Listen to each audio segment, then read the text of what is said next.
یہ مسجد نبوی شریف ہے، یہ باب السلام ہے۔ اس کو باب السلام کیوں کہتے ہیں؟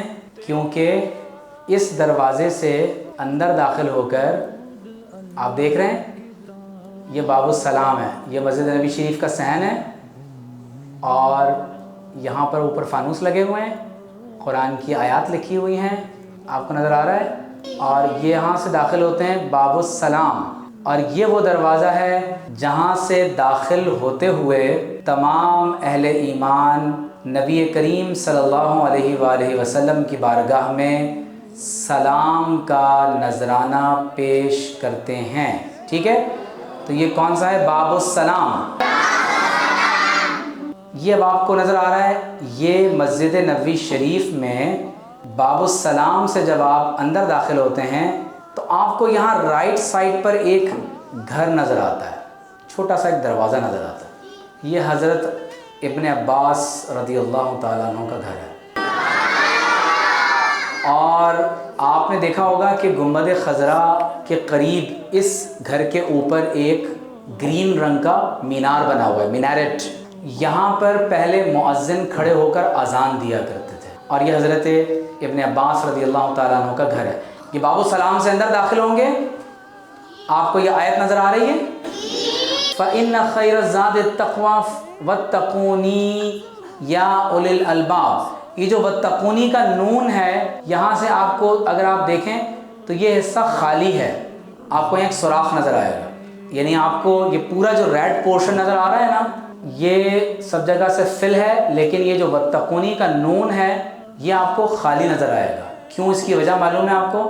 اس کی وجہ یہ ہے کہ ایک مرتبہ حضرت عمر رضی اللہ تعالیٰ عنہ یہاں سے گزرے تو حضرت ابن عباس رضی اللہ تعالیٰ عنہ کے گھر میں سے ایک پرنالہ لگا ہوا تھا۔ پرنالہ سمجھتے ہیں آپ؟ جس میں سے پانی نکلتا ہے چھت سے، تو وہ پرنالے کا پانی زمین پر آ رہا تھا۔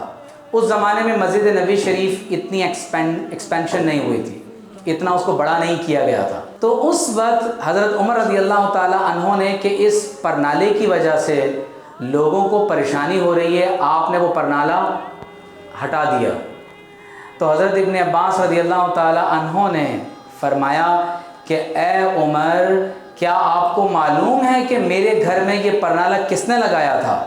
تو آپ نے کہا کہ نہیں۔ آپ نے فرمایا میرے گھر میں یہ پرنالہ محمد الرسول اللہ صلی اللہ علیہ وآلہ وسلم نے لگایا تھا۔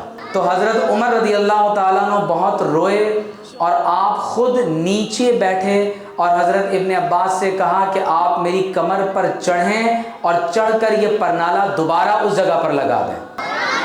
تو جب ترکوں نے اس مسجد نبوی شریف کو رینوویٹ کیا، اس کو دوبارہ انہوں نے اثر نو تعمیر کی، تو انہوں نے اس پوری مسجد کے حصے کو بنایا ضرور، لیکن اس پرنالے کی جگہ انہوں نے آج بھی اسی طرح سے خالی چھوڑی ہے کہ یہ پرنالہ کس نے لگایا تھا؟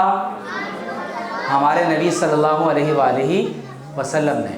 تو انہوں نے اس پرنالے کی جگہ کو، تو یہ بھائی باب السلام ہے، اور لوگ یہاں سے سلام پیش کرنے کے لیے جاتے ہیں۔ پھر اس کے بعد جب آپ باب السلام کا یہ آپ کو ایک اور اندرونی حصہ آپ کو ابھی پچھلی صف نظر آ رہی ہے، ٹھیک ہے، یہ باب السلام سے پیچھے والی صف ہے، یہ والی صف جو ہے یہ بھی باب السلام سے ایک اور، اب ہم دیکھ رہے ہیں آپ صفوں میں پیچھے جا رہے ہیں، اس طرح مسجدوں میں صفیں پیچھے آہستہ آہستہ بنی ہوئی ہوتی ہیں۔ اس کے بعد یہ چھٹی صف ہے، اور یہ جو آپ دیکھ رہے ہیں یہاں آپ صلی اللہ علیہ وسلم کا ممبر شریف ہے، ممبر شریف نظر آ رہا ہے آپ کو؟ یہاں پر آپ، یہ اصل ممبر نہیں ہے، یہاں ہمارے نبی صلی اللہ علیہ وآلہ وسلم کا پہلے ممبر ہوا کرتا تھا، اور ہمارے نبی صلی اللہ علیہ وسلم نے فرمایا کہ ما بین بیتی و ممبری روضۃ من ریاض الجنہ، میرے گھر اور میرے ممبر کے درمیان جو رستہ ہے وہ جنت کے ٹکڑوں میں سے ایک۔ آپ کو پتہ ہے کہ اس کو جنت کا ٹکڑا کیوں کہتے ہیں؟ کیونکہ روئے زمین پر یہ ایک ایسا مقام ہے جہاں سب سے زیادہ حضور علیہ الصلوۃ والسلام کے قدمین شریفین لگے۔ ممبر شریف سے آپ صلی اللہ علیہ وسلم کا گھر مبارک، حجرہ مبارک، یہ دیکھیں یہ حدیث یہاں پر ایک لکھی ہوئی ہے، یہ بھی اس کے اندر ایک دروازہ ہے، ان الایمان لیعذر الی المدینہ، آپ صلی اللہ علیہ وسلم نے فرمایا کہ بے شک ایمان مدینہ منورہ کی طرف اس طرح سے سکڑ کر آ جائے گا، کما تعذر الحیۃ الی حجرہا، جیسے ایک سانپ اپنے بل میں واپس آ جاتا ہے۔ مطلب کیا ہے کہ پوری دنیا میں جو ایمان پھیلا ہے اس کا مرکز کیا ہے؟ بتائیے، مدینہ منورہ۔ تو مدینہ منورہ میں ایمان دوبارہ اسی طرح سے سمٹ کر واپس آ جائے گا۔ اور یہ دیکھیں وہ جو حدیث میں نے بھی آپ کو سنائی تھی کہ میرے ممبر اور میرے روزے کے درمیان جو جگہ ہے وہ جنت کے ٹکڑوں میں سے ایک ٹکڑا ہے، اور جب وہاں جاتے ہیں نا تو لگتا ہے کہ ہم جنت کے اندر ہیں۔ یہ ہے باب السلام کے بعد کا دروازہ۔ دیکھیں یہ حدیث یہاں بھی لکھی ہوئی ہے۔ آپ صلی اللہ علیہ وسلم نے فرمایا کہ جو میرے گھر اور میرے ممبر کے درمیان کا رستہ ہے وہ جنت کے باغوں میں سے ایک باغ ہے۔ جب باب السلام سے لوگ آتے ہیں تو چلتے چلتے چلتے چلتے چلتے یہاں آ کر پھر آپ صلی اللہ علیہ وسلم کی بارگاہ میں درود پیش کرتے ہیں۔ میں ایک آپ کو بڑی دلچسپ بات بتاؤں، آپ کو یہاں ایک کھڑکی نظر آ رہی ہے؟ یہ دیکھیں، یہ کھڑکی نظر آ رہی ہے آپ کو؟ حضرت ام المومنین سیدہ حفصہ رضی اللہ تعالی عنہا آپ صلی اللہ علیہ وسلم کی زوجہ محترمہ ہیں۔ جب حضرت عثمان غنی رضی اللہ تعالیٰ عنہ کے دور میں مسجد نبوی شریف کو بڑا کیا جانے لگا تو یہ طے ہوا کہ اب سلام مواجہہ شریف سے پیش کیا جائے گا۔ پہلے سلام راس شریف آپ صلی اللہ علیہ وسلم کے سر مبارک کی طرف سے سلام پیش کیا جاتا تھا، لیکن پھر یہ طے ہوا کہ اب آسانی کے لیے مواجہہ شریف سے سلام پیش ہو۔ تو اس طرف درمیان میں ام المومنین حضرت حفصہ رضی اللہ تعالیٰ عنہ کا گھر تھا۔ تو آپ نے عثمان غنی رضی اللہ تعالیٰ عنہ سے فرمایا کہ ٹھیک ہے، میں اپنا گھر مسجد نبی شریف کے لیے دے دیتی ہوں، لیکن شرط یہ ہے کہ میرے کمرے سے ایک کھڑکی ہمیشہ آپ صلی اللہ علیہ وسلم کے روضہ مبارک کی طرف کھولی جائے گی، تاکہ میں جب چاہوں حضور علیہ السلام پر الصلاۃ والسلام علیک یا رسول اللہ صلی اللہ علیہ وسلم، حضور علیہ الصلاۃ والسلام پر سلام پیش کر سکوں۔ تو ترکوں نے یہ مسجد نبوی شریف جب دوبارہ تعمیر کی تو آج بھی ام المومنین حضرت حفصہ رضی اللہ تعالی عنہا کے مبارک حجرے کی یہ کھڑکی اسی طرح سے کھلی ہوئی ہے۔ یہ دیکھیے، یہ راس شریف کا حصہ ہے۔ آپ صلی اللہ علیہ وسلم کا سر مبارک اس ڈائریکشن میں ہے، اس طرف ہے، اور یہ آپ کو پلرز پر گول گول نشان نظر آ رہے ہیں، یہ ریاض الجنہ کی علامت ہے۔ جن پلرز پر یہ گول گول نشان بنے ہوئے ہیں یہ سارے پلرز کون سے ہیں؟ ریاض الجنہ۔ اور یہ دیکھیں، یہ پھر قبلے کی طرف آپ صلی اللہ علیہ وسلم کے سارے اسماء گرامی لکھے ہوئے ہیں، اور آج مسجد نبوی شریف کے امام یہاں کھڑے ہو کر نماز پڑھاتے ہیں۔ یہ ہمارے نبی صلی اللہ علیہ وآلہ وسلم کا مواجہہ شریف ہے، اور یہ جو آپ کو ایک دائرہ نظر آ رہا ہے، اگر کوئی یہاں کھڑے ہو کر سلام پیش کرتا ہے تو یہ حضرت سیدنا ابو بکر صدیق رضی اللہ تعالی عنہ کی قبر شریف اور آپ کا چہرہ مبارک کا حصہ ہے۔ اور یہ جو دائرہ آپ کو نظر آ رہا ہے یہ حضرت سیدنا امیر المومنین عمر فاروق رضی اللہ تعالی عنہ کے قبر میں چہرہ مبارک کا حصہ ہے۔ اور یہ جو آپ کو دائرہ مبارک نظر آ رہا ہے یہ ہمارے پیارے نبی سید المرسلین خاتم النبیین محمد الرسول اللہ صلی اللہ علیہ وآلہ وسلم کے چہرہ مبارک کی طرف کا حصہ ہے۔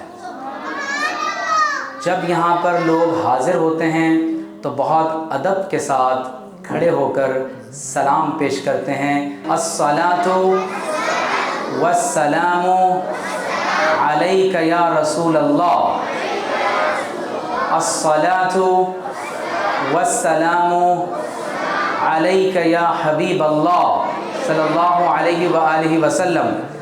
تو یہاں آپ صلی اللہ علیہ وسلم کی بارگاہ میں درود اور سلام پیش کیا جاتا ہے۔ آپ کو پتہ ہے کہ اگر ہم کسی عام شخص کی قبر پر جائیں تو اس کی قبر کی طرف آنے کے لیے قدموں کی طرف سے آیا جاتا ہے، یہ ادب ہے۔ لیکن جب بارگاہ مصطفیٰ میں لوگ حاضر ہوتے ہیں تو وہ آپ صلی اللہ علیہ وسلم کے سر مبارک سے آتے ہیں، کیونکہ اس وقت کیفیت یہ ہوتی ہے کہ جو امتی ہیں وہ خود کو حضور کی بارگاہ میں پیش کر رہے ہوتے ہیں، اور جب ہم آپ صلی اللہ علیہ وسلم کی بارگاہ میں پیش ہوتے ہیں تو حضور علیہ الصلاۃ والسلام ہمیں براہ راست خود ملاحظہ فرماتے ہیں، اور اسی لیے جب وہاں حاضر ہوا جائے تو ادب یہ ہے کہ سب سے پہلے نبی کریم صلی اللہ علیہ وآلہ وسلم پر درود و سلام پیش کیا جائے۔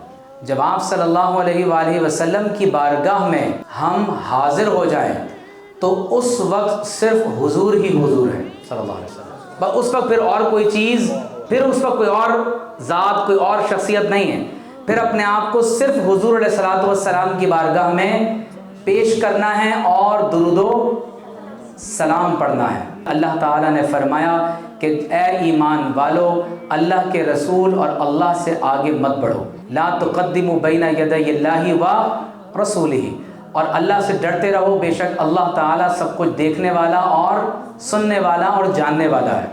اور پھر ارشاد فرمایا کہ جو لوگ اپنی آوازوں کو حضور صلی اللہ علیہ وسلم کی بارگاہ میں پست کر لیتے ہیں، فرمایا اللہ تعالیٰ ان کے دلوں کو تقوی کے لیے پسند فرما لیتا ہے۔ اور ایمان والوں کو حکم دیا کہ جب تم حضور کی بارگاہ میں حاضر ہو جاؤ تو اپنی آوازوں کو کیا کر لو؟ نیچے کر لو، یہ ادب ہے۔ کیوں؟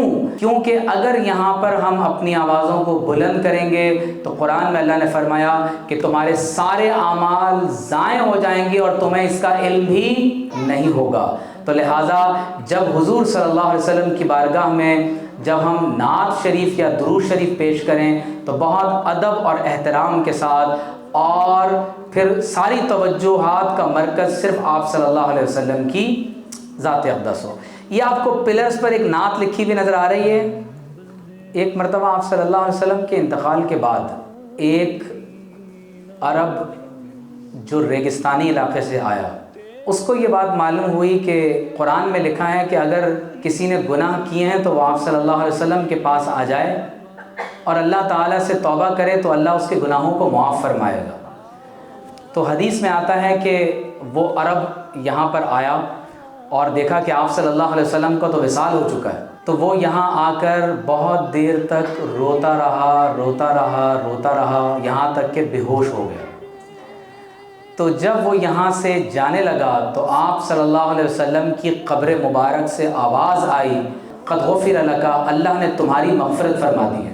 تو اس وقت اس عرب نے ایک نعت کہی کہ اے وہ مقدس ہستی کہ جو اس روئے زمین پر سب سے زیادہ بابرکت اور مقدس ترین وجود ہیں جو یہاں پر تشریف فرما ہے، اور وہ نعت بعد میں ان پلرز پر لکھی گئی ہے۔ یہ دیکھیں قرآن کی آیت لکھی ہوئی ہے، ان الذین یغضون اصواتهم عند رسول اللہ، بے شک جو لوگ اپنی آوازوں کو اللہ کے رسول صلی اللہ علیہ وسلم کی بارگاہ میں نیچے کر لیتے ہیں، اولئک الذین امتحن اللہ قلوبهم للتقوی، اللہ تعالیٰ نے ان کے دلوں کو تقوی کا بار اٹھانے کے قابل بنا دیا ہے، ان کو چن لیا ہے، خالص کر دیا ہے، لہم مغفرۃ و اجر عظیم، ان کے لیے مغفرت ہے اور اجر عظیم ہے۔